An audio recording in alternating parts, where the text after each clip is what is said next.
আসসালামু আলাইকুম ওরহমতুল্লাহ। Welcome back to my channel. হাজির হয়ে গেছি নতুন আরও একটি ভিডিও নিয়ে। আজকে হাসিয়া কাঁথা সম্পর্কে আপনাদের সাথে বিস্তারিত আলোচনা করব ইনশাআল্লাহ।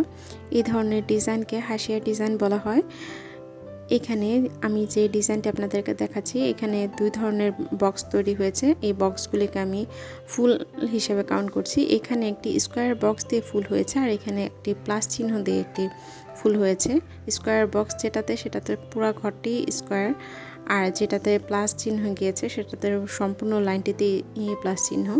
এখানে সেম একই হিসাব দিয়ে কিন্তু আমি আরও একটি ডিজাইন করেছি, যেখানে সবগুলিতেই প্লাস চিহ্ন দিয়ে ফুল এসেছে, আরেকটিতে সবগুলোতেই স্কোয়ার বক্স দিয়ে ফুল এসেছে। শুধুমাত্র হিসাবের একটু হেরফেরের কারণে এই ধরনের ডিজাইনের চেঞ্জ হয়ে যায়। তো এই ধরনের ডিজাইনগুলি আপনারা চাইলে এরকম গ্রাফ পেপারে কিন্তু এঁকে রাখতে পারেন, কারণ যখন আপনি ভিডিওটি দেখছেন তখন সাথে সাথে এই ভিডিওটি এই সেলাইটি আপনার পক্ষে করে রাখা সম্ভব হবে না। তো এই ধরনের একটি কাগজে যদি আপনি এঁকে রাখেন, তাহলে আপনি যে কোনো সময় কিন্তু এই ডিজাইনটি করে নিতে পারেন, কারণ আপনার প্রয়োজনীয় সময় ভিডিওটি হয়তো আপনি খুঁজে নাও পেতে পারেন। এছাড়া আমি এই ধরনের কাগজের মধ্যে ডিজাইন করে থাকি, এতে আমার সহজ মনে হয়। এই কাগজটি খুব একটা সহজে পাওয়া যায় না, কারণ এই কাগজটি সিঙ্গেল পেজ হিসেবে বিক্রি করে না। এই ধরনের খাতা কিনতে হয়। এটা একটা গ্রাফ খাতা, প্র্যাকটিক্যালের জন্য মেবি এটা ইউজ করা হয়। আমি লাইব্রেরি থেকে এরকম খাতা কিনে এনেছি, আর এখান থেকে একটা করে লুজ নিয়ে আপনাদের সাথে ডিজাইনটি শেয়ার করি। তো এই খাতা সম্পর্কেও একজন আমাকে প্রশ্ন করেছিলেন, তাই আপনাদেরকে খাতাটি আমি দেখিয়ে দিলাম। আচ্ছা, হাসিয়া কাঁথার এই ডিজাইনটি করার জন্য, হাসিয়া কাঁথা বলছি কেন, হাসিয়া ডিজাইনটি করার জন্য একটি সূত্র লাগবে। সূত্রের মধ্যে জোড় এবং বেজোড় একটি সংখ্যা আছে। প্রথমে সূত্রটি বুঝে নিন। জোড় ঘর যেখানে, সেখানে প্রত্যেক বাড়ি দুটি করে লাইন হবে। জোড় মানে আমাদের ন্যাচারাল জোড় না, আর বেজোড় মানে আমাদের ন্যাচারাল বেজোড় না। এখানে ঘরের সংখ্যা কত, জোড় বেজোড় একটু পরে বুঝিয়ে দিচ্ছি। ঘরের সংখ্যা জোড় ঘর হবে 2টি, আর বেজোড় ঘর এখানে আপাতত আমি নিচ্ছি 10টি।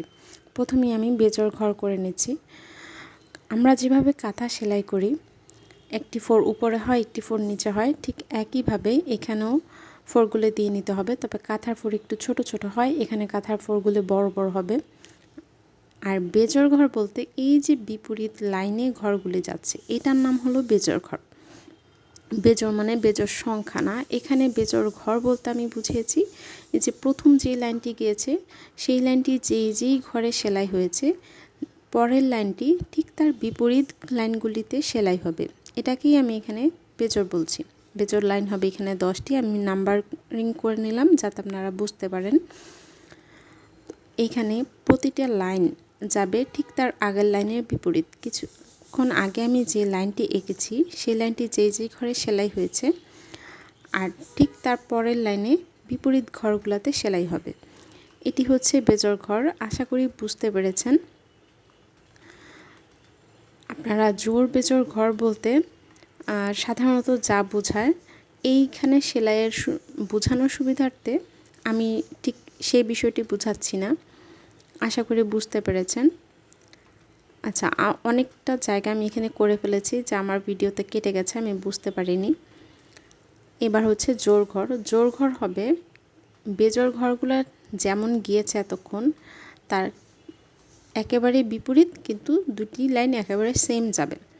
মানে আমি যদি কাউন্ট করি, 10 নাম্বার লাইনটি যেরকম হয়েছে, 11 নাম্বার এবং 12 নাম্বার লাইনটি একদম বিপরীত যাবে, কিন্তু দুটি ঘর একই রকম যাবে। বেজোড় ঘর যেমন ছিল, একটি ঘরের বিপরীতে আরেকটি ঘর যাবে। জোড় ঘর মানে হচ্ছে একটি ঘরের সেম ভাবে আরেকটি লাইন যাবে। এটার নামই আমি জোড় বলছি। আবার আমি বেজোড় শুরু করলাম। বেজোড় যখনই শুরু করলাম তখন মানে হচ্ছে বিপরীতভাবে যাবে, আর জোড় মানে হচ্ছে একইভাবে যাবে। আচ্ছা, এখানে আমি আবার পরের লাইনে চলে এসেছি। জোড় বলেছি ফিক্সড, জোড় সবসময় দুটিই থাকবে। এবার বিজোড় এখানে আগে যা নিয়েছেন তা থেকে এক হয় বেশি নেবেন, না হয় কম নেবেন। আপনারা যদি ডিজাইনটি এরকম রাখতে চান যে প্রতিটি ফুল এরকম বিপরীত যাবে, তাহলে আপনারা সেম রাখবেন, মানে আগে যেমন নিয়েছেন তেমন নেবেন। আর যদি প্রতিটি ফুল একই রকম রাখতে চান তাহলে এক বাড়িয়ে বা কমিয়ে নেবেন। এখানে আমি প্রতিটি ফুল একই রকম রাখতে চাচ্ছি, এই কারণে যেহেতু আমি আগে 10 নিয়েছি, এখন আমি 1 কমিয়ে 9 নিলাম।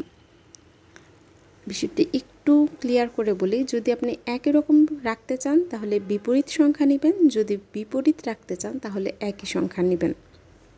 এর চাইতে সহজ করে বলা মনে হয় আমার পক্ষে সম্ভব না।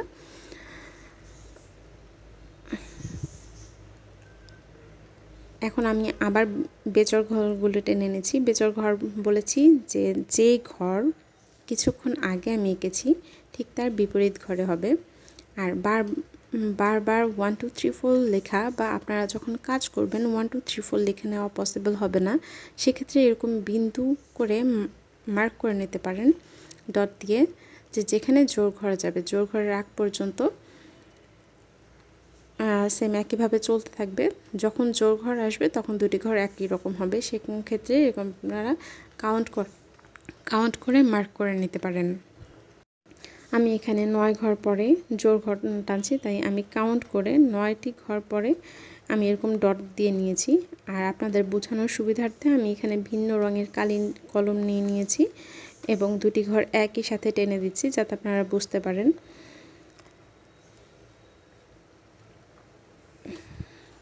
তো যেখানে আমার ডট মার্ক নেক্সট ডট মার্কগুলি আছে সে পর্যন্ত যাওয়ার আগ পর্যন্ত আমি এইভাবে করেই একটি ঘরের বিপরীতে আরেকটি ঘর এঁকে নিব।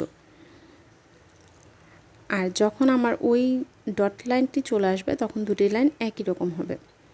এখানে আপনাদের সুবিধার্থে আপনারা অনেক ধরনের টেকনিক ইউজ করতে পারেন, তবে একটি টেকনিক যেটি বড় কাঁথা সেলাইয়ের ক্ষেত্রে ম্যাক্সিমাম মানুষ ইউজ করে থাকে তা হলো কাউন্ট করে প্রথমেই জোড়ের ঘর সবগুলি সেলাই করে নেয়, তারপরে একদম রিল্যাক্সে সবগুলি বেজোড়ের ঘর সেলাই করে। এতে আর কোনো ভুল হওয়ার সম্ভাবনা থাকে না।